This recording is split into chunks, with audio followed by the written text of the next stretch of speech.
What has been the difference from Juiced to our old tech stack, specifically for our sales team? The sales rep could now bring the client on the platform immediately. But the system really is set up where we didn't even need a sales team. We could have just drove traffic directly to the sign-up page. The way in which we were distributing leads to clients was kind of a black box. Now we had a customer support team whose entire job it was to reach out to clients. How software has helped us simplify our business, increase efficiency. Help them by talking about their business, ask them about their close rate. We built Juiced so that you can do all of these things within Juiced. We get to train the behavior we want from our clients. It is such a valuable feature that I think it was worth talking about. Well, it probably made us hundreds of thousands, if not millions of dollars. A non-profitable agency, doing about $500,000 a month. To driving Ferraris.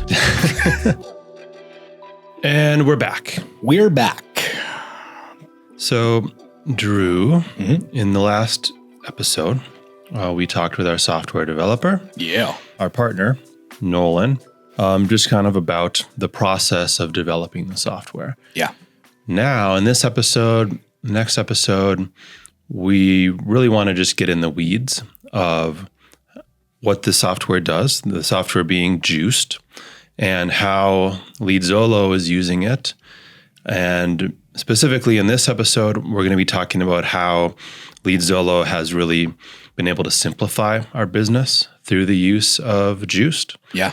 In the next episode, we'll be talking more about how we've been able to increase our profit by using Juiced.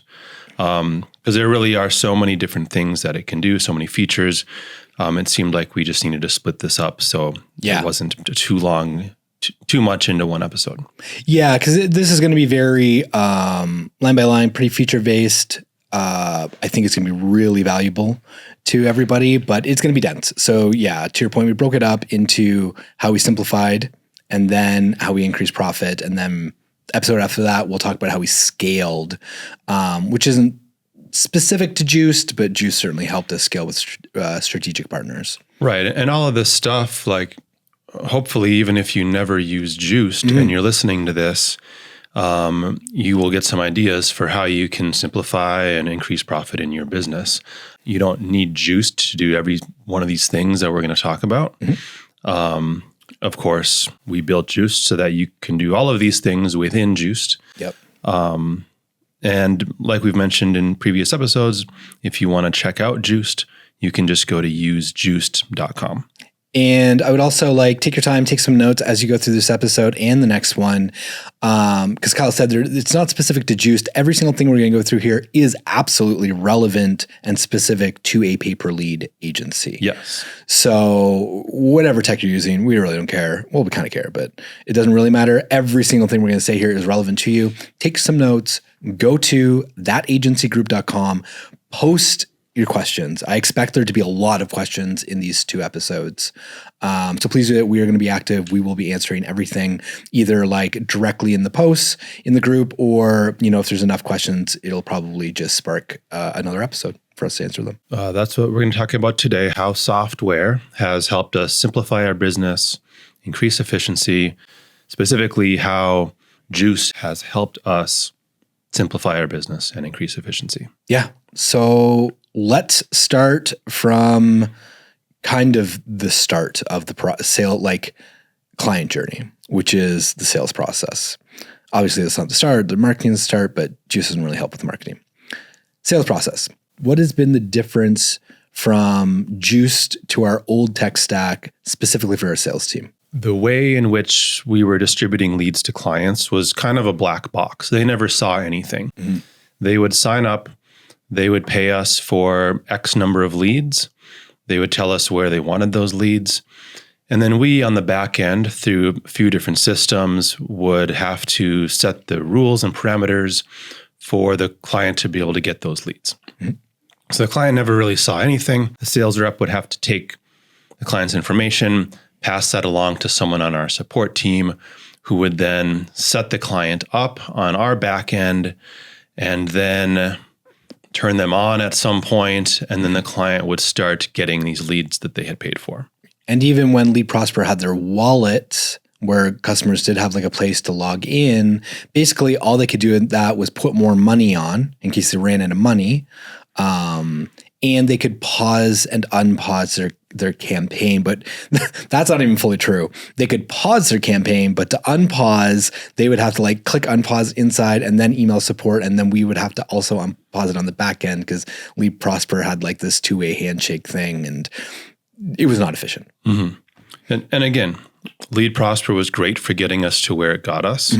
It just wasn't really built for what we were trying to do. It wasn't built to put thousands of clients on. It was kind of more for like enterprise type stuff. Yes. Like if you're buying and selling leads from a handful of places, LeadProsper worked well for that. But once we had grown our business to where we were and dealing with all these clients, it just became the holes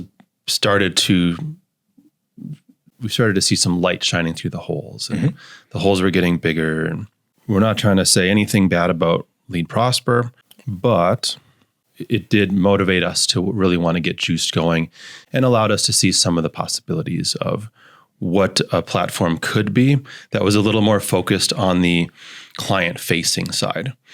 Because once you put your software and your lead distribution tool in front of clients for them to see everything, now you really need to make sure all this stuff is working well and is easy to understand and is easy for anybody to go in and use who doesn't necessarily have training and isn't going to go through all these documentations of a software. It needs to be very, very user-friendly. Yep. So that's what happened with Juiced and the sales reps being able to really onboard people right away. We didn't have to take their information and send them through a setup process and then let them know a day later that they were ready to go. The sales rep could now bring the client on the platform immediately, walk the client through how they can put money on and how they can place their bids to get leads. And the client, in some cases, would get a lead while they were still on the sales call. So that was really cool. So I think, that's like step one is that we cut out that whole setup process. And enabled clients to do it themselves. And they had something tangible to like see and look at, not just thanks for your credit card. We're going to bill you. Maybe in the next 24 to 48 hours, you might have it set up, and keep an eye on your CRM because a lead might come in that time or after we turn things on, where now it's like, great, this is where your credit card's going to go. You can put it on. You can see exactly what your wallet balance is in real time at any moment. You can see when leads come in. You can adjust your bids. There's now a bidding functionality, which we didn't have before. You can choose your counties. You can turn off and on counties whenever the heck you want, and not just email support and within 24 hours. Like we'd have clients who would pull out of a county and email support and be like, we no longer want leads in this county. And we wouldn't get that email to 24 hours later or process it. And in that time, they've received a couple more leads in that county. We're now just in real time, in one click, it's just like, nope, no more leads in that county, or adding all these counties, or adding a lead type, which is something we can talk about later on. Yeah. So it gives the customer the control, and in doing so alleviates us. Yeah. Like we did not need as many people on the team to do these things, to do all this technical back end work. Yep.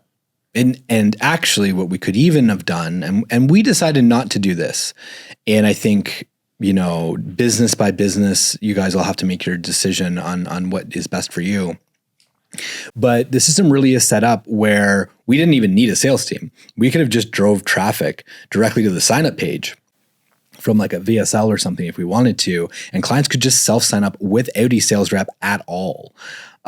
We chose not to do that because we really wanted to still feel like a white glove service. We also wanted like minimum deposits. Again, we can talk about that when we get a little more into the profitability side of things. But it had the functionality where like we could have gotten rid of our sales team and just had people self-onboard. Yeah. And in some cases, we've been playing around with that and giving some people the opportunity to do that. And I think we'll talk about this later, but now someone can self-onboard, but they have limited feature availability.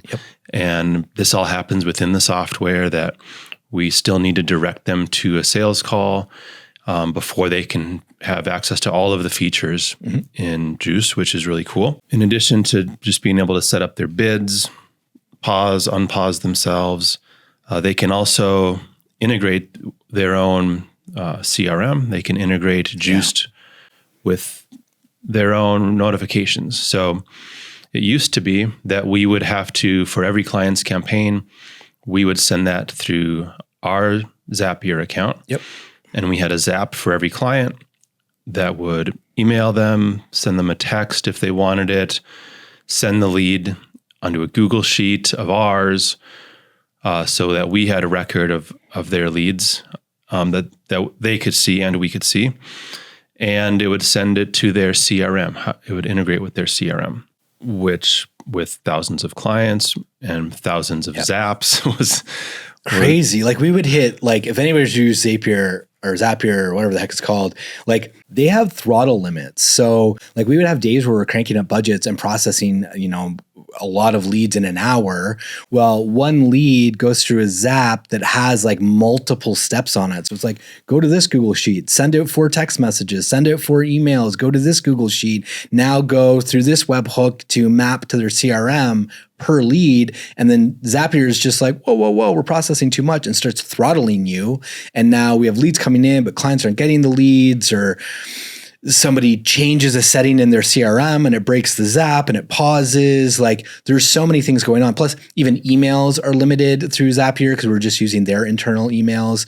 We had a Twilio account for the text messaging, and like Twilio is not the biggest fan of that integration. And sometimes it'll flag that it could be spamming because we sent out 200 text messages in an hour. There were a lot of complexity there, and the manual mapping to CRMs. Like it's not just that, a client's like, this is my CRM and here's the API. It's like we would have to get like login permissions to their CRM. Our team would like have to know how to integrate 15 different types of CRMs and how to do it properly. It was a lot. Yeah, it's really incredible looking back. We were onboarding 10 to 20 new clients per week. And every single one of these clients needed separate campaigns, separate filters, separate Zap. And we were just basically doing all of this stuff manually. So along comes Juiced, and problem solved. Yeah. Juiced allows you to set up email and phone notifications natively. So the client can just set that up themselves. They can put in a phone number and email that. So if they get a new lead, they'll get notified. And then they can also pull a webhook out of Juiced themselves to integrate themselves. So a lot of them still use Zapier, but now they're doing it on their own. Yep. And it's a lot easier because they're just able to generate the webhook themselves. Yep.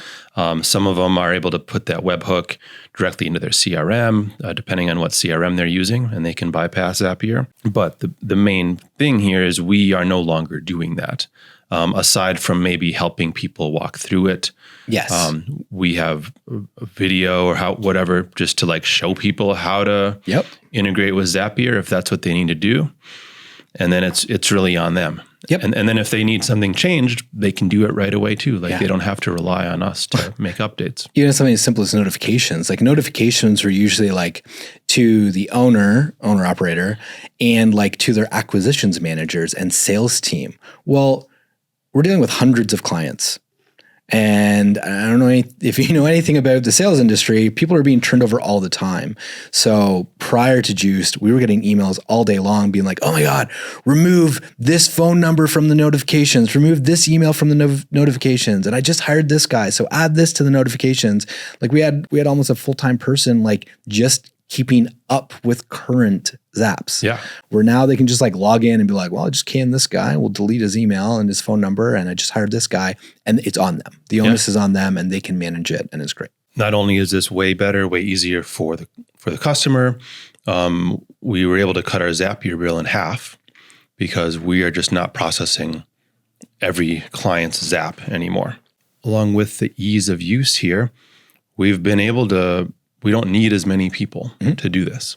So we've cut expenses in payroll. Yeah. I don't think we let anybody go because we didn't need this role anymore, but we were able to shift people into higher value roles. Yes. Yes, we were, instead of having a reactive customer service department, which is exactly what we were. Mm-hmm. They were literally there just fielding shots, like emails flying in all day long of like changing things, changing locations, changing zip codes, changing notifications, helping unfuck broken Zaps and broken CRMs.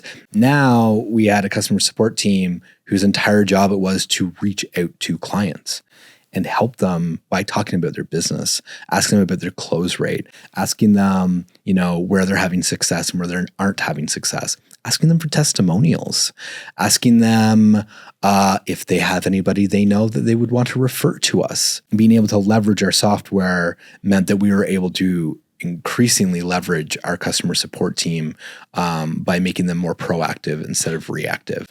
And our support team definitely loves their roles now way more than they did back then, where they were just firefighting. Another feature we want to touch on, it's kind of a small little feature. I don't even remember why or how we thought of it, but it has some big impact. Yep. Is just related to transaction fees.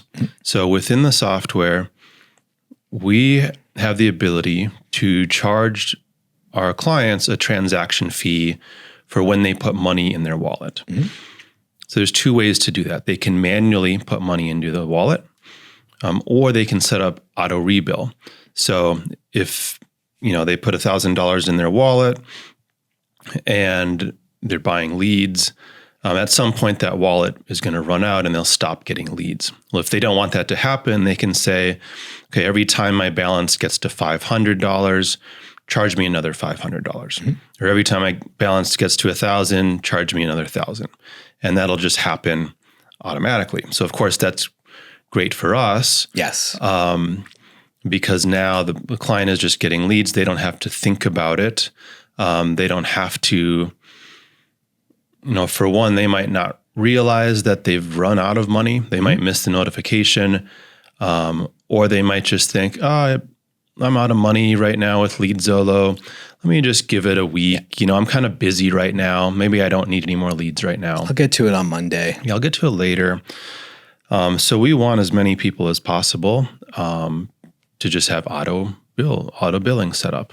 Mm-hmm. Of course, we don't want to force them to set up auto bill because some people don't like that. Some people just like to be able to go manually put money somewhere and do it that way. But what we can do with a transaction fee charge is we can charge a percentage of the amount they're putting in their wallet just as a transaction fee on our end. So the way Nolan made this is it's totally customizable by us, and you can set a different transaction fee for manual versus auto recharge. Mm-hmm.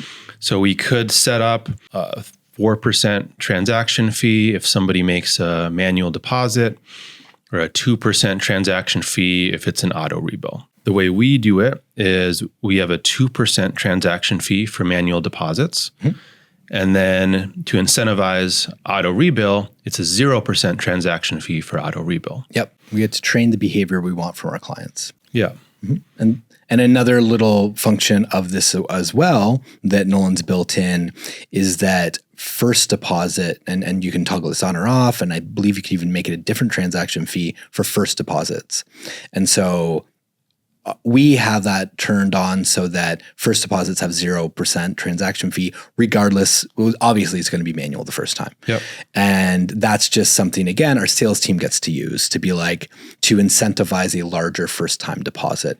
On top of the fact that like we incentivize it in another way, in that if you deposit 5,000, we'll give you 1,000. But then we also say that your first deposit has 0 transaction fees. So you're also saving money there because we want a large deposit the first time as possible. That adds to our float. It also ensures that our clients are getting a large enough sample size of leads to actually make a good judgment on our product. The last thing we want is a client to come in and buy one lead, because if they don't get a deal on that one lead, that's going to be their whole perspective of our product. Yeah. So we actually, even though we own Juiced, we are paying customers of Juiced. So we have a subscription just like everybody else. Yep. We're paying based on our usage. And the amount that we are getting in these transaction fees actually covers more than half of the cost of Juiced. Yep. And we're not even charging a lot. We've seen, other softwares where companies are charging transaction fees to their customers. They are charging 3 or 4%, and they're doing it on every transaction. We're doing it on less than half of our transactions because we're only charging them that on the manual transactions. Yep. Because of how this is set up, most transactions coming through are automated transactions.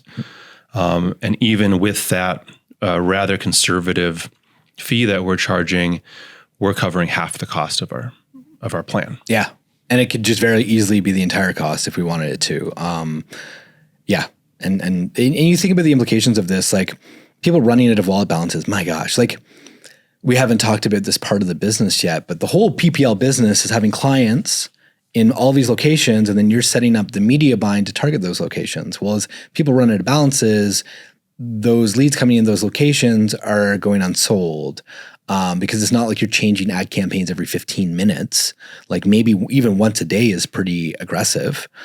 So having auto recharge is super valuable. We used to have somebody on the team who every time somebody would run out of wallet balance would have to call them to help them put money back on. And so now, again, that whole process is unnecessary when we have people on auto recharge. Mm-hmm.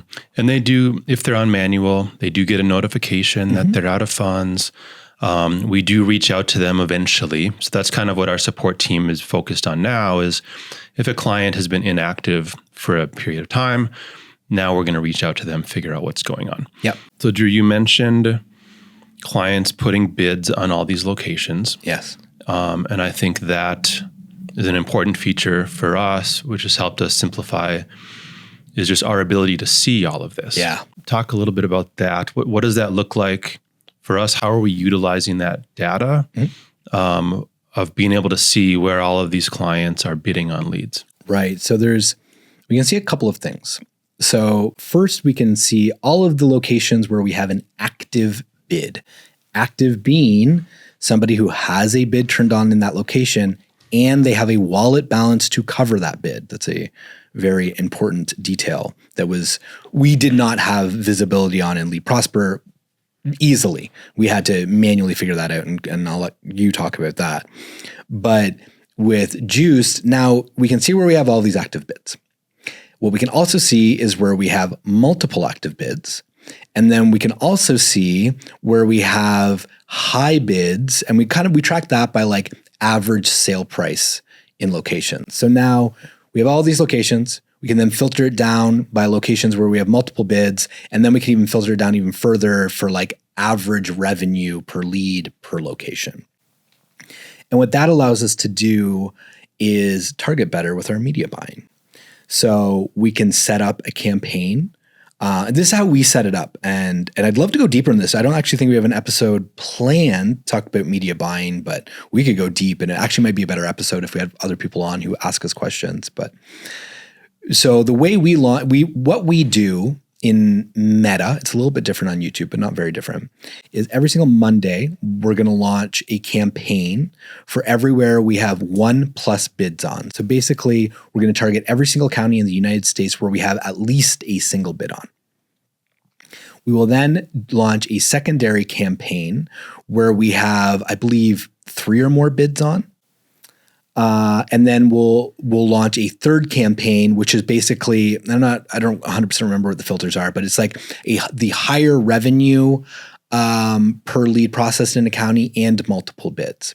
And the reason we do this is that obviously in the campaign where we're targeting only counties where we have multiple bids and they're a higher revenue per bid, we can afford to pay a lot more per lead in those counties. And so we can scale them differently and optimize them differently than, for example, the campaign where we're just targeting counties where we have 1+ bid. It's also important to understand that this changes hourly, let alone daily. So our media buying kind of becomes more inefficient by the end of the week because things have changed. So that's why we manage it on these 3 levels. Like I know that where we have multiple bids, it's a pretty close guarantee that I'm still going to have bids in all those counties by the end of the week because I have multiple people bidding in those counties. And so that's really helped us become quite efficient with media buying. With YouTube, because it's not as finicky as Meta, we actually have a VA that goes in and updates these campaigns every single day based on the filters and where we have buyers. But it's really been a game changer for us because previously to being able to see all of this data, we had to track it very differently. And you built that system. Would you like to talk about that? I might have nightmares if I start talking about it, but I will. Sorry to bring this up, a little PTSD. In order to accomplish this before, of knowing where do we have active bids today, what we had to do is basically build out a spreadsheet with every client on it. That spreadsheet would list every county that they wanted leads. So when we set up their campaign, we also added them to this spreadsheet and basically like checked a box for all of the counties that they wanted leads in. And there's 3,000 something counties in the United States. So we had a spreadsheet that listed all of these counties. Then as clients were running out of funds, as they were pausing, unpausing, we would have to go into this sheet and make those updates. Okay, this client ran out of money. They're not going to put more money on. We need to mark them as inactive. What the sheet did, the spreadsheet, would then basically tally up for each county, how many active bidders do we have in that county? So we were then able to see, okay, is there one person in this county? Or are there three bidders in this county? And then we could do the same thing we're doing now, which is if we have a lot of bidders, we can target that area more aggressively. If we have one bidder, we'd want to target it somewhat, just knowing that that person might receive a lead and then they hit their cap or something, or they run out of money and they're not going to be able to buy any more leads. This spreadsheet that got just to be so massive, and there were all these formulas interlinking the columns and counting up the counties and all this stuff. And it wasn't just counties too. Like you had to map the zip codes for each county because in LeadProsper, the filter, it's not like we can say, oh, only send leads in Harris County. LeadProsper didn't know what Harris County meant. Yeah. So all what LeadProsper got was only the data it was given. And so the zip code is what we had to do. So our staff had to like go, okay, this client's in these 4 counties on the spreadsheet. And then you had another tab with all these formulas that would pull all of the zip codes from each of those counties into this one cell that they could easily copy the hundreds of zip codes and paste them into the LeadProsper filter to update that client, which is why it was all manual and it could take 24 or 48 hours when a client wanted to update a single county because we had to like update the spreadsheet and then update the zip codes in LeadProsper. And as you can imagine, this is all in Google Sheets where we have 3,000 counties and how many hundreds of thousands of zip codes. Things were getting clunky. The other side of it was the whole, how do we translate these counties into zip codes? Because when a lead comes in and we have an address for a lead, you don't put your county in your address. If you're filling it in the Google Places API, which is what we were using, that doesn't come through with a county. It just comes through with a zip code. So we had to figure out how to translate that zip code into counties, which is how we were selling the leads. Now, of course, like in Juiced, that's all in the database. So someone can just select the counties. Juiced knows when a zip code comes through, it needs to be matched to this county. Mm-hmm. So yeah, this sheet turned into these sheets because it got to be so clunky and just like wouldn't even load. There was too much data coming through it. Had to set up multiple sheets. And we had multiple people working on these sheets and like, I don't know if you've ever managed a team working in Google Sheets, but people fuck shit up. Like a formula gets deleted in a cell or somebody like misclicks something and there was just always something going on. Eventually, we wised up a little bit and moved this over to Airtable. Mm-hmm. So at least it wasn't like freezing on us all the time, but it was still just this massive database of clients and counties and zip codes. And we had to manually figure out which clients were active and which ones weren't. Right. Because that was the other thing. It's not like LeadProsper had reporting or some sort of like, we could just click and be like, oh, okay, show us all of the clients who went from active to not active yesterday. Well, it has no way of showing us that. Like it was just basically we got to see a table of all of our clients' wallets and very limited information. And so we had a VA who every night would just scrape all of that data. I think you even had like some Upwork kid like make some little scraper bot for us. There was some tool or there was some table that we weren't able to export it, and we weren't able to see more than 10 clients at a time. So, and I forgot what it was. I think it was probably wallet balances. So within the interface, we were able to see all the clients and how much money they had in their wallet. Well, we needed that data. We needed to know how much money each client had in their wallet. In order to see it, though, the only way was to look at this interface that showed us 10 clients at a time. And we couldn't export from this interface, and we couldn't increase the number of clients to more than 10. So we had to go page by page and basically copy and paste this table into a sheet. And then that sheet would kind of translate into the sheet that we needed to match up with the data. So yeah, at one point, we wanted to not have to copy 10 records at a time in order to accomplish this. So I hired someone off of Freelancer or something that was able to come up with a script that we could run that would, I guess, advance through all these pages and copy and paste them along the way. So that's what our team was started to do. They would like go in and run this script once or twice a day to pull the data and figure out what we needed from it. Yeah. And again, this wasn't like, oh, shame on LeadProsper by any means. They just weren't set up for a company to have a lot of clients doing like $1,000 wallet balances. LeadProsper is set up for like somebody to be selling to 5 enterprise level companies who are, buying $100,000 worth of leads a month. Where we're way more retail. We have smaller clients. We have some big clients, but we have a lot of clients. We're here for volume. Juice definitely is set up for the enterprise clients too. Yes. It's just more versatile in that respect, where it can serve someone selling to 5 clients, or it can serve someone selling to 5,000 clients. Yep. Yeah, now what we can do is we can look and export a table out of Juiced that shows us every county and how many bidders we have, what's the maximum bid that we have, what's the average sale price of those leads in that county.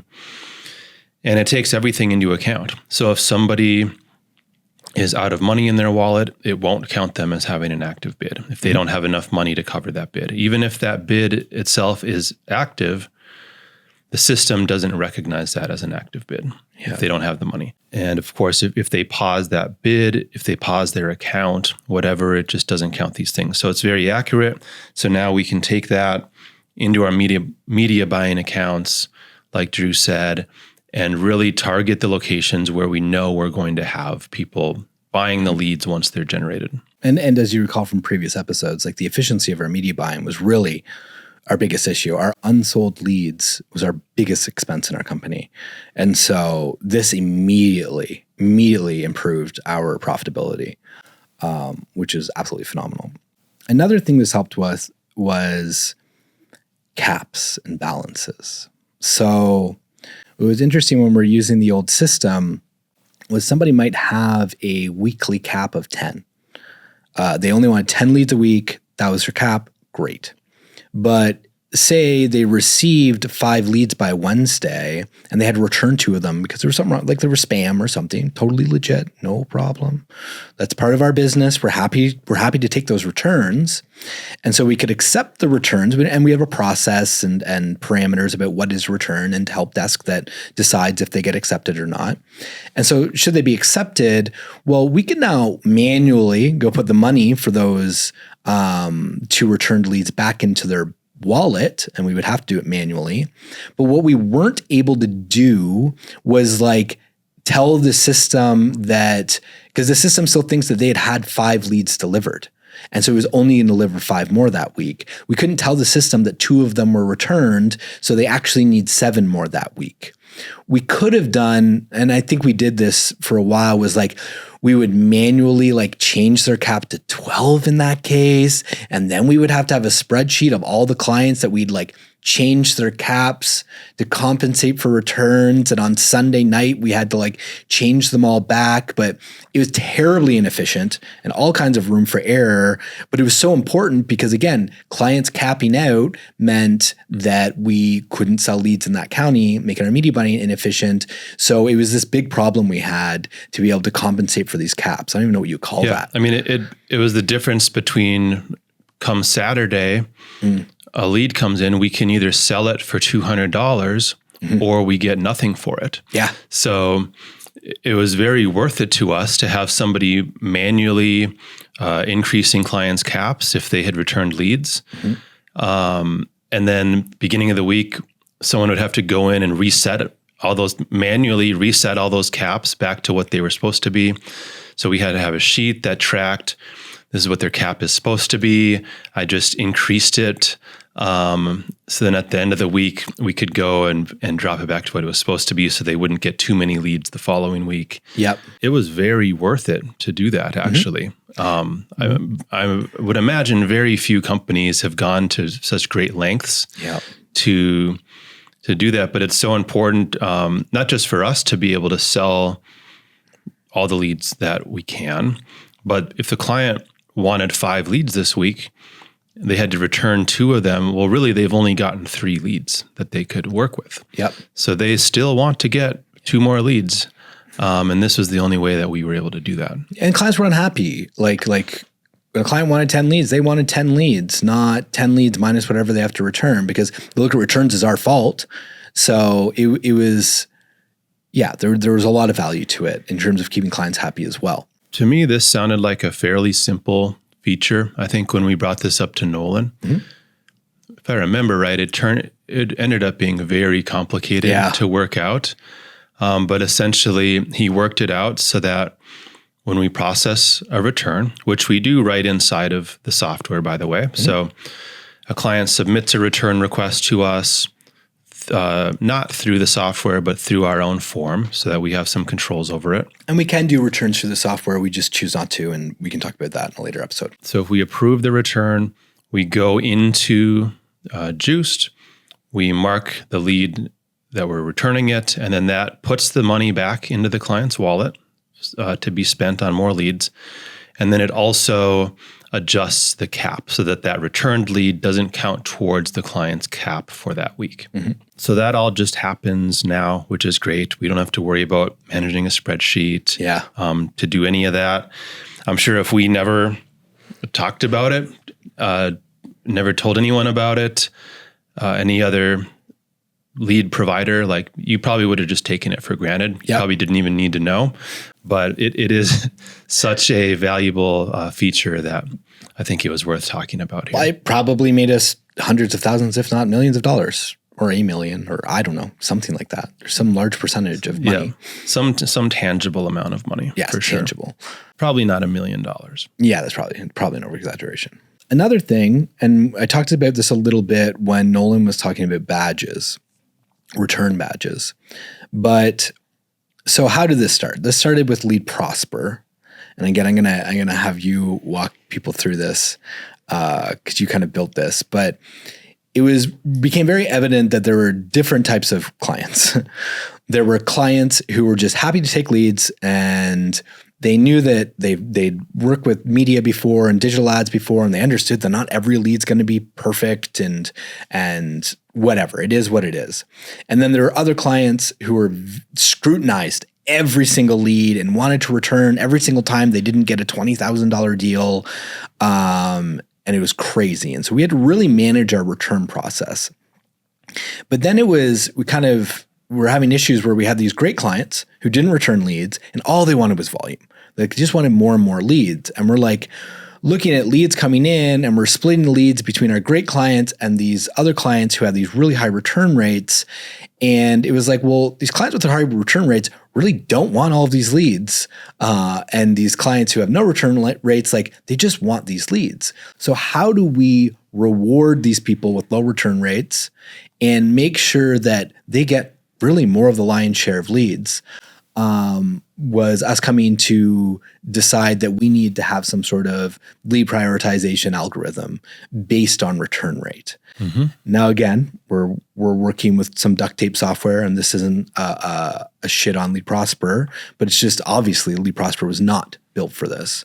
So why don't you walk us through what you did to try and to build this algorithm, essentially? Yeah. So first we had to understand what every client's return rate was, which I don't even remember exactly, but must have been a Google sheet where it listed every client, how many leads we had sent them, how many leads they had returned, right? So from there, we were able to figure out, okay, this client has about 100 leads. They've returned 0. They have a 0% return rate. This is an awesome client. This other client has about 20 leads. They've returned 16 of them because they're not even trying, right? Yeah. We understand there's a reasonable return rate. Yes. And that's why we have a return policy and clients can return leads. But if you're trying to return a majority of your leads, you're just not trying. So why do we want to keep selling leads to someone who's going to return 80% of them when we could sell the same lead to someone who we are pretty sure is not going to return that lead? Yeah. So we were able to basically figure out every client's return rate by tracking that in a Google sheet. So from there, in order to manage the distribution of this, what we had to do is the way LeadProsper is set up, there's basically different ways to distribute leads. You can do it to like the highest bidder. You can do it on a round robin. And the way we were doing it with our clients was basically on a round robin because everyone is paying the same amount per lead. What we ended up starting to do was we'd set up different campaigns. I think they were called campaigns. The terminology isn't important, but there'd be a campaign and it would have 100 of our clients in it. And then we'd have another campaign that had 100 of our clients, smaller campaigns in it. And we were able to daisy chain all of these together. So if a lead came into the system, it would start in the tier 1 campaign. And if there was a buyer in that campaign, the lead would go to them and it would stop there.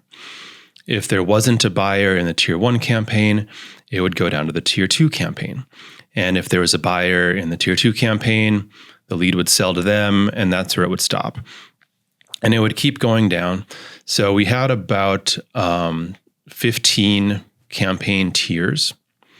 The first tier being like the clients who never return any leads. This, the bottom tier basically being the clients who returned every lead, where, if we didn't have anybody else to sell it to, we could at least sell it to someone we're probably going to return it, but maybe we'll get lucky and they won't return it. Yeah. It's something, right? And we can figure that out. If they have 50% return rate and they're buying a lead at $200, we know that we're making $100 per lead that they buy. And so that's the way we look at it. Yeah, it's something. And we had enough leads coming in where it's not like the people in the lower tiers didn't get any leads. Right. Because the people in the upper tiers would hit their caps or they'd pause or whatever. So everyone was still getting some leads, but most of the leads were going to the people in the higher tiers. Yep. And if we started a new client, they'd start in the higher tiers and it would kind of be on them. If they started becoming a bad actor, they'd start to get throttled. They'd start to move down in tier and they'd probably start to get fewer leads. Yep. And so this became obviously a manual process that somebody in our team, you set up this whole system. And so somebody in our team every single day would have to go into that sheet. You had different buckets and flags and filters. And so every day we give them a list of move all of these clients to this tier, these clients to this tier, and these clients to this tier. Maybe clients graduated because their dispute rate dropped over this time period, or vice versa. Now, was he doing it daily, or was it a weekly thing we were doing? I think it was daily that we were moving clients, because they'd have to get to a certain threshold. Like, we wouldn't calculate their return rate off of 10 leads. Right. They'd have to get to a certain threshold. And then usually once they hit a bucket, they'd be in that bucket for a while. So it was either, move 20 clients a day, or if you'd wait till the end of the week, you'd have to move 100 clients. Mm-hmm. So it's not like we were moving the same clients every day. So yeah, I think we spread it out and just did it daily. Very manual process, lots of room for error. So it would happen sometimes that we'd move a campaign, which kind of meant you'd have to rebuild the campaign somewhere else. And then sometimes like it wouldn't get linked to the wallet correctly. Right. And if a campaign isn't linked to a wallet in LeadProsper, it'll still work and it'll send leads, but it won't be charging for leads. Yeah, and it has no budget cap, so it just like takes all the leads it can take. Yeah, and sometimes we just wouldn't notice this. We sent over $100,000 in free leads total across several clients before we even really figured out what the heck was going on. Yeah. Just because there was so many leads and so much activity going through the system, it just wasn't something we noticed. And it wasn't like thousands of dollars a day, but over time, it added up to a lot of free leads that were going out the door just because of one little mistake when we were building a campaign or moving a campaign around, that it didn't get linked to a wallet correctly. Mm-hmm. And again, very arduous, but most companies wouldn't do something like this, but it definitely increased our revenue per lead, which was really important. So I'm glad that we did it. So how do we solve this? So now we're moving to Juiced, and we obviously needed to like implement this idea, this algorithm to decide to actually make sure the lead goes to the person who is actually giving us the most money for it after returns. Luckily, Nolan thought about it slightly differently than we did. And his approach was, well, we need to like give everybody an effective bid or an adjusted bid. And it doesn't need to be something that the clients need to see per se, but what it needs to be is just even before the lead gets distributed and it's looking at all of the bids in that county, that we adjust those bids based on their return rate. And then eventually that kind of turned into like, we were able to bucket return rates and it was just adjusted on tiers, right? Yeah. So essentially how we have it set up, and this is very versatile. Another company could set this up differently. We set it up for one, where if somebody has a 0% return rate, we want to incentivize that. And we want them to know that we're incentivizing that. Yeah. So we tell them, hey, you have a 0% return rate. Therefore, we're going to just give you a 10% discount on the leads. Let them know about 10% of our leads typically get returned. Therefore, if you're not returning any, you're saving us the trouble of dealing with the return. So we'll give you back that money. We'll save you that money that we would have given you back in the returns. So we're able to set that up. So if a client has a 0% return rate, they get a 10% discount. Then we have another bucket where if they have a 1 to 10% return rate, we still want to incentivize that behavior. So basically, if the return rate is less than 10%, but not 0%, they would get a 5% discount on their leads.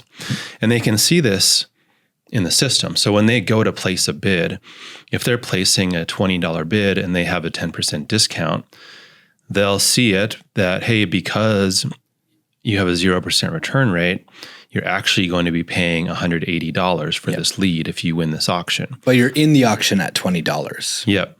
You're in the auction at $200. Sorry. So you're still evenly competing against everyone else that's bidding $200. But when you win, you'll actually only be paying us $80. Mm-hmm. So that's like the top side, the people that have a low return rate. That's how we're handling that.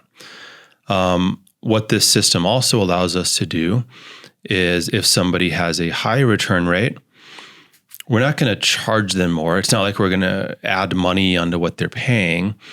But what we can do in that instance is adjust their effective bid. So, we can kind of set this up however we want. So if we want to say, basically anyone could have a return rate up to 20%, and it's not going to affect them at all.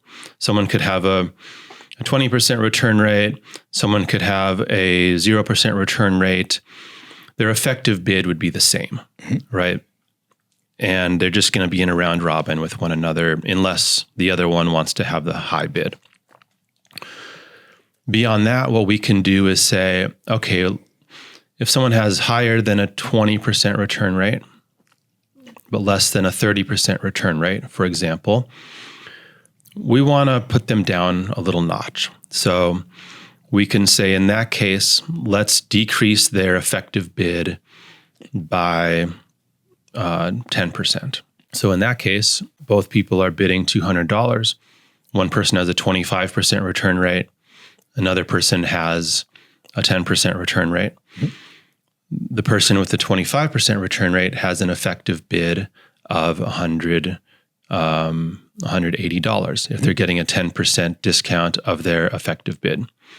So therefore, the person with the lower return rate is seen as having a higher bid. They're seen as having the $200 bid, and they're going to be the first to get that lead in the round robin. It doesn't mean the person with the higher return rate doesn't get any leads. Just like when we had that complicated tier system set up in our old software, they're still going to eventually get leads. They just aren't going to be the first people to get a lead every day. As the other people cap and run into balances, then the other people will get some leads. Yeah. Or the other thing that we can do, if we really want to tie their return rate to their effective bid, is we can say, let's match the return rate with the bid penalty. Set this up how I've been describing. So 20 to 30% return rate means you get a 10% penalty. And then let's say from 30% or higher of a return rate, if you want those people to have a bid penalty that's equal to their return rate, you can set it up like that. So it's dynamic. So it's dynamic. Now you could do that for everybody. You could set up every single return rate, whether it's 0 or 1% or 50%, could have a dynamic return rate. And what that means is someone's bidding $200. They have a 50% return rate.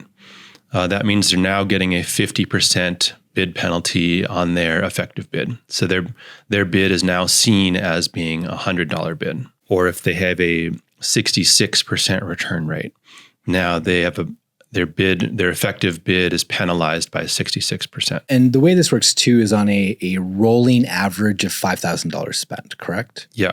And so what we do for new clients is this is another feature of the badge system, is you can set up a newbie badge, or you call it whatever you want. We have it called the new, what do we call it? I think it's just called new customer. New customer. I call it the newbie badge. But new customers get 5% discount on everything. So they're rewarded, but everybody sees their badge in the top right, like right beside their wallet balance. They always see what badge they have. So it's intriguing when you're a new customer because it says you have a new client, you're a new client badge, new customer badge. You can hover over it. You see that you're getting 5% discounts on leads or whatever you want to set that at. And then it also kind of sets the stage and kind of implies that there are other badges that you could be in. And as a badge changes, you get a notification, and then you can hover over and see, what this new badge is, what this new tier is you're in, and what that means for you. Because we're transparent about this whole thing. Well, it shows, no matter what tier you're in, it shows you what all of the other badges are. Mm-hmm. So now you can work towards, okay, if I keep my return rate at 0%, I'm just going to get this 10% discount. Yep. Great. I'm not going to bother with returns. Or they'll see, okay, if my return rate gets to be above 30%, now I can see that my lead flow is going to potentially be reduced. Yep. Because leads are going to be directed to clients with a lower return rate. So I don't want that. I better be careful and not let my return rate get too high. Yep. It's also important to really focus on the positive side of badges, as we learned when we first rolled this out. Like we called it like your critical tier, and were quite penalizing about it, or like at least that's how the clients took it. So when the client first gets a notification that they've moved from like a prime badge to a critical badge, they don't like that. And it's funny to think that like 5% is 5% or 10% is 10%, but people get really worked up about their status on something. And so when they're like an at-risk status or something, they get quite upset. Yeah. So it's important to phrase it well. It's important to think about how the customers are going to perceive it. But man, it works. Yeah, it works because now the people returning the fewest leads are getting the most of them. And we're rewarding them for that. And I'm sure that makes them feel good. And now they want to spend more money because they're getting a discount on all the leads with us. And then we're sending fewer leads to the people who are going to not only we have to process their return and give them some money back to buy another lead, but we have to deal with that return. And we have to have people on our team who are dealing with every return that comes in. Yep. So fewer returns, the better, because it frees up our team also. Yeah, absolutely. I think just another way of incentivizing the behavior we want from our customers through gamifying the app. Yeah. Which has been great. Let's talk about communication. This is something that obviously we had not even thought of or anything prior to us having our own application. But another really cool thing that we're able to do now is we've integrated, this is a third-party software called Intercom, which is like basically a chat widget within the app. And I don't think Intercom's the only one. I think there's all kinds of other ones. Intercom's what we currently have integrated. It is the only one that Juiced will natively integrate with. Okay. Great to know. As of now. And it's been great. So not only do we have this portal the clients can log into and manage all their stuff, it's a portal that clients want to be in because they get to actively be looking at their counties. They can see their leads in the portal. They can see their balance in the portal. They can see their badges in the portal. So they come to the portal. It's now a destination for our clients. And so a great part of that is that we can now communicate to our clients through the portal. And so we have Intercom, which, yes, is good if they have questions. They can just click the thing. It'll send a ticket to support desk, or we can have live hours where we have somebody like live actively managing the widget and having chat. That's fine. I think it's great. I don't think it's a huge needle mover or anything. But it also, not only can they chat with our team, but before they get to that point, there's a built-in like article, help desk articles built into Intercom. So they're typing in a question and it's trying to find a help article that'll answer that for them. So that actually has been a needle mover that has cut down on the support messages that we get. Because we used to just have an email address, and half the time they'd email the salesperson that they were originally talking to, and the salesperson would either try to answer a question they really shouldn't be taking the time to answer, or they'd have to forward the customer over to our support team. So now the customer can answer most questions on their own just by accessing the help desk through this Intercom widget. Yep. And what I like about it is that we can set up notifications in it through Intercom. So it can be like, for the next 3 times somebody logs into the app, it's going to pop up with this notification. And that's really, really good for us for if we have a new feature we want to let our clients know about. It's really good for us if we have a new lead type we want to let our clients about. I'm going to kind of tease that a little bit, and we'll talk about lead types, I believe, in the next episode. Or if anything else is going on. We have a sale going on, we have a promo going on, we have a webinar coming up, whatever it is. Yes, obviously we're emailing our clients, and we email our clients every day, but now we're able to communicate with them in app.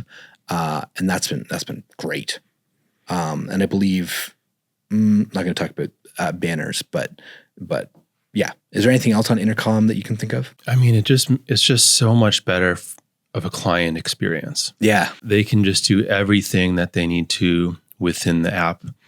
They don't even have to go to their email to talk to us most of the time. You know, we've gotten a lot of feedback on our client experience.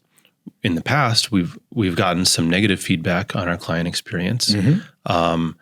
Just response times, just how we had handled returns and other situations with our Intercom responsiveness. And now we've kind of flipped the tables, and we've flipped the script there. So now people are raving about our support rather than saying that LeadZola support, could be better. Right. Actually, yeah, I was just at a mastermind a couple weeks ago, and that was the feedback Cody and I got in the room, was that not only did they appreciate our return policy over competitors, but our support. They just absolutely love our support, because we reach out to them proactively, and it's just easy to get an answer from us. So I don't know if they're talking about Intercom specifically, but I know the general sentiment is definitely going up. Last thing to kind of talk about here is reporting. We talked about it a lot in regards to caps and locations for media buying targeting. Tell me more about the reporting that we have within Juiced that we didn't have before, and what use cases we have for it now. Yeah, so there's just a lot of like client level client reporting for us to be able to see details on our clients. Yeah. So I mentioned we used to have a spreadsheet that calculated every client's return rate so that we could do this tier system. Now all of that is just easily sortable, easy to see right within Juiced. I can pull up a table. We can look at every client's return rate if we want to. There's not really a reason to anymore because we don't have to like put them in these different tiers, but there is when we're like dealing with clients and maybe clients are having issues, or we're having issues with the client, or we're looking at returns and how flexible we want to be with clients. And now we can go look up that client and go, what's their return rate? How much have they spent with us? And so we can have like this profile on them to see like how great of a client they are, or if there's somebody we really want to have on our platform or not. We don't need to sort every client into a return tier anymore. We can go into every client and see all of the information on them that we need to. We can see where do they have bids. We can look at all of the leads we've sent them. So now we don't need a Google Sheet anymore to share with them. We can see all the leads that we've sent them, which of those leads have been returned, how much money is in their wallet, all the deposits they've made, all the times they've paused and unpaused their bids. If a client might contact us and say, hey, I just got this lead yesterday, but my campaign was paused. We can go in, there's a history that shows us when everything was paused and unpaused. Yeah. And we can go in and see the timeline and, you received this lead at 3:03 p.m. Your account was paused at 3:09 p.m. Like, maybe did you think to pause it after you got the lead and now you're trying to pull one over on us? Yeah. So where historically we would just have to eat it. Like, yeah, all right. Historically, it's like, I don't think they would have, it doesn't look like their campaign was paused because they did get the lead.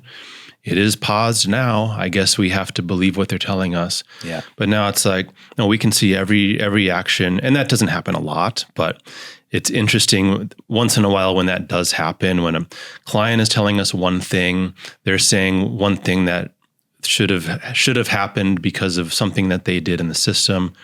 We can look at the history and see exactly what they did, exactly what time everything was done.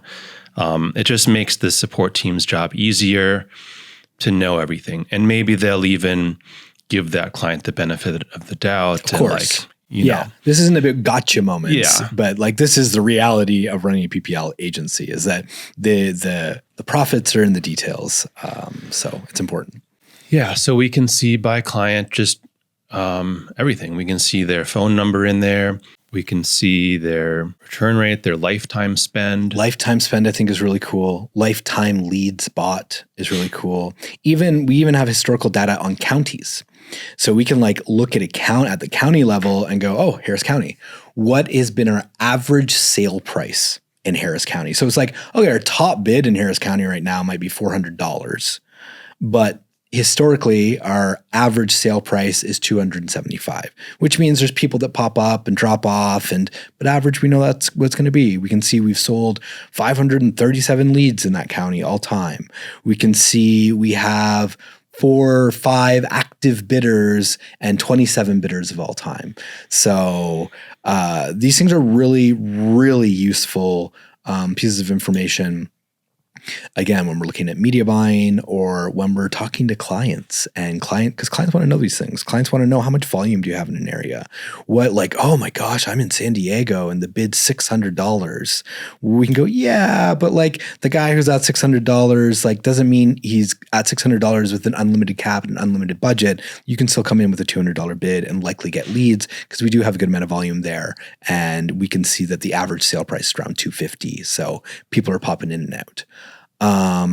What else? Is there anything else you can think of? No, I mean, it's almost like we're taking it for granted at this point that it's so easy to navigate around these reports. Yeah. Because you can go into a client, you can see all of the bids they have set up, all of the ones that are paused, active. Mm-hmm. You can also go into a county and you can see a list of all the clients who are bidding in that county. Yeah. Or all the clients who have paused bids in that county. Yep. You can click on that client to go into that client's account. Like it all just works together so seamlessly that, it's almost like hard to remember that we used to just manage all of this in a spreadsheet. Or not manage some of it. Or like in a Google, like we had a different Google sheet for the client's leads. And then we had a sheet that listed all the clients and their return rates, and then another sheet that tracked their wallet balances. But you couldn't just go into a client and see all of the data you wanted to on one client all in one place. And like we can pull this information and go, okay, let's look at all of our clients who have spent over $5,000 and have less than a 10% dispute rate. Mm-hmm. Like here's our prime clients. Let's send them Christmas cards. I don't know, like whatever. We can talk about what we're actually using those types of filter for when we talk about the hybrid agency and how we can look after our better clients. But yeah, it's all just at our fingertips. And lead types too. And I'll tease it even harder now because we're going to talk about it in the next episode. We don't just sell one type of lead. So we can now, in with all this reporting, we can now see, well, our main lead type, who all is bidding on it and where. Well, who all is bidding on this other lead type that we have, maybe this cold call lead type, who's all bidding and in what counties, who's bidding on mobile home leads, who and in what counties are people bidding on land leads. This is very granular. And we had absolutely no way of doing this on the last platform. We only had one lead type. So land leads, mobile leads, those types of things were going in the garbage, MLS leads. And that costs us a lot of money. And that's going to be the teaser for episode 11. I'm glad we did this episode because I forgot all of the ways, like all this stuff that we used to do just to try to accomplish the end goal of being an efficient business. And forgot because we have our customer service lead.